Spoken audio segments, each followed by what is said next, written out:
नाम के साथ क्षत्रिय टाइटल का जो उपनाम जो है वो जुड़ गया। अतः हम मुगलों के आने के पहले लड़ाका क्षत्रिय थे, हमारे हाथों में तलवार थी, हम भगवान वाल्मीकि के वंशज हैं, हमारे हाथों में कलम थी, हम बाबा साहेब अम्बेडकर के वंशज हैं, हमारे हाथों में कलम थी। फिर हमारे हाथों में झाड़ू क्यों आई?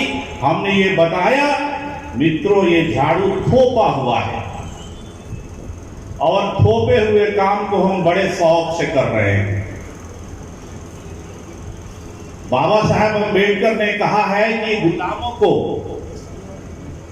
बाबा साहेब अम्बेडकर ने कहा है कि गुलामों को उनकी गुलामी का एहसास करा दो, वे आजादी के लिए क्रांति कर देंगे।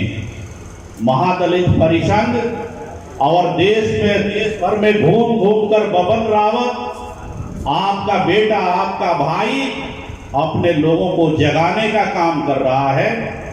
यही काम जिंदगी भर बाबा साहब अम्बेडकर करते रहे और लोगों को जगाने का काम करते रहे।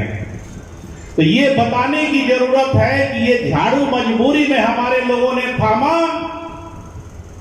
अब देश 1947 में आजाद हुआ, 75 वर्ष के आसपास देश को आजाद हुए हो गया। इस देश में संविधान लागू हुए भी लगभग 75 वर्ष होने को है। भारत का संविधान चाहे रानी हो या मेहतरानी, दोनों को एक वोट देने का अधिकार देता है। भारत का संविधान चाहे रानी का बेटा हो या मेहतरानी का बेटा, सबको समान शिक्षा का अधिकार देता है। एक जमाना था कि शूद्रों को वेद अध्ययन करने पर मनाही थी। एक जमाना था कि बाबा साहेब अम्बेडकर को संस्कृत पढ़ने नहीं दिया गया। लेकिन भारत के संविधान को लागू होने के बाद हमारे वाल्मीकि समाज के कोई भी युवा या युवती यदि संस्कृत पढ़ना चाहे तो उसे दुनिया की कोई ताकत संस्कृत पढ़ने से रोक नहीं सकती। हम तो ये भी कहेंगे कि आज ग्लोबलाइजेशन और प्राइवेटेशन के दौर में यदि आपकी झाड़ू हाथ से जा रही है तो झाड़ू छोड़ो, कलम पकड़ो, शिक्षा को हथियार बनाओ और कुछ नहीं तो संस्कृत के विद्वान बनो और मंदिरों पर कब्जा कर लो,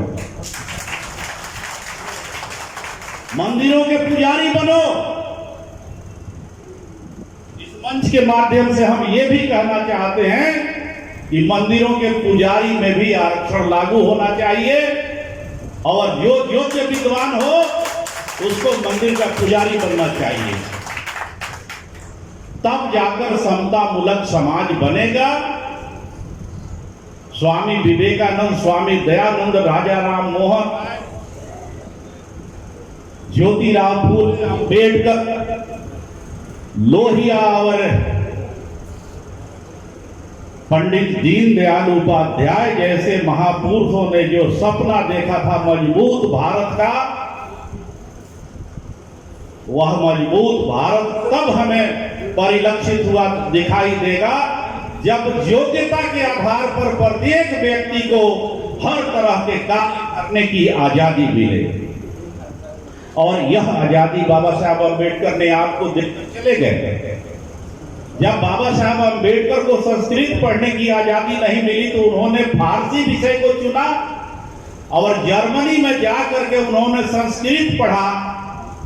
उसके बाद चारों वेदों का अध्ययन किया और चारों वेदों के अध्ययन करने के बाद उन्होंने एक किताब लिखी, शूद्र कौन और कैसे, हु वेयर शूद्राज।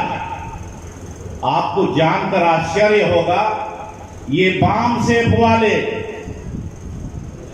ये भीम आर्मी वाले तरह तरह के प्रोपगंडा हमारे महादलित समाज में, वाल्मीकि समाज में जाकर फैलाते हैं और कहते हैं कि ब्राह्मण क्या है, यूरेशिया से आया हुआ है, मध्य एशिया से आया हुआ है, यूरोप से आया हुआ है।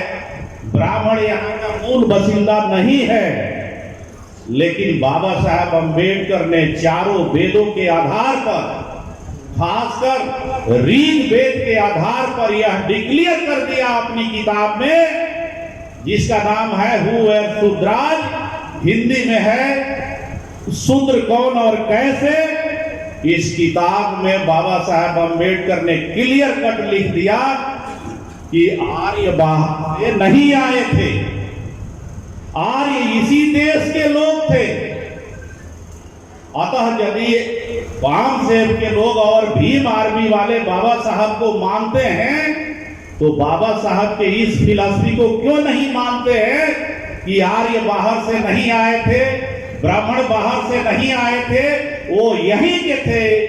ये लोग अपनी रोटी सेकने के चक्कर में अगड़ा पिछड़ा ब्राह्मण दलित के बीच में लड़ाई लगाना चाहते हैं और इस राष्ट्र को कमजोर करना चाहते हैं। इन राष्ट्र विरोधी शक्तियों से हम महादलित समाज को आगाह करने आए हैं, हम वाल्मीकि समाज को अवगत करने आए हैं कि इनके जज्बात में और इनके बहकावे में पड़ने की जरूरत नहीं है, क्योंकि हम नहीं कह रहे हैं, बाबा साहब अम्बेडकर कह रहे हैं कि आर्य बाहर से नहीं आए थे।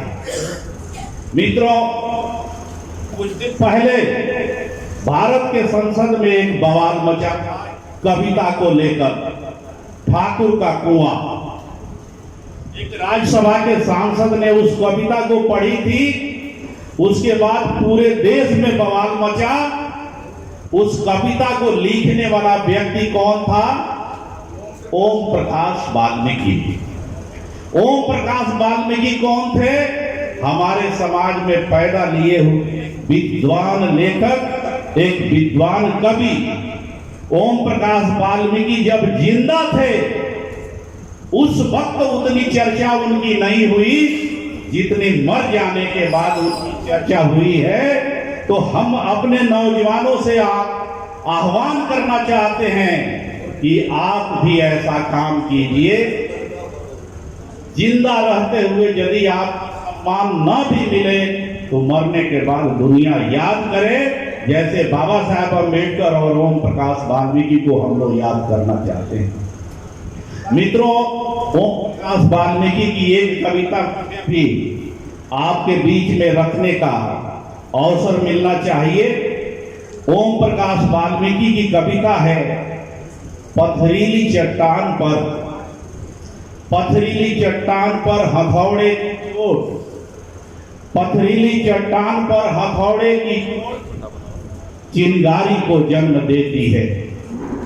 पथरीली चट्टान पर हथौड़े की चोट चिंगारी को जन्म देती है। जो गाहे बगाहे आग बन जाती है, आग में तप कर लोहा नर्म पड़ जाता है हथौड़े की चोट से। और एक तुम हो कि तुम पर किसी चोट का असर नहीं होती। एक तुम हो कि तुम पर किसी चोट का असर नहीं हो। ये कविता उन्होंने अपने वाल्मीकि समाज के ऊपर लिखी है। आपको जानना चाहिए इस कविता का भावार्थ क्या है, इस कविता का अर्थ क्या है। वो अपने समाज को ललकारते हुए ये बात कहते हैं। एक चीज और बताना चाहता हूं मित्रों, बाबा साहब अम्बेडकर को हम लोग बहुत बाद में अपनाए।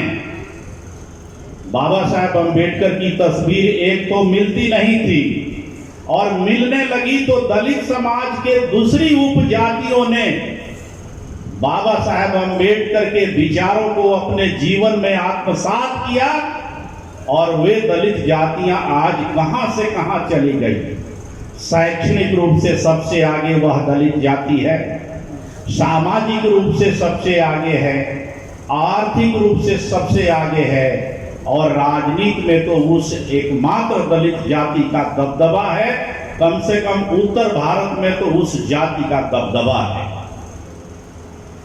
हम लोग अपने बीच लीडर पैदा नहीं करते हैं, कमाते हैं, खाते हैं और सो जाते हैं। उस जाति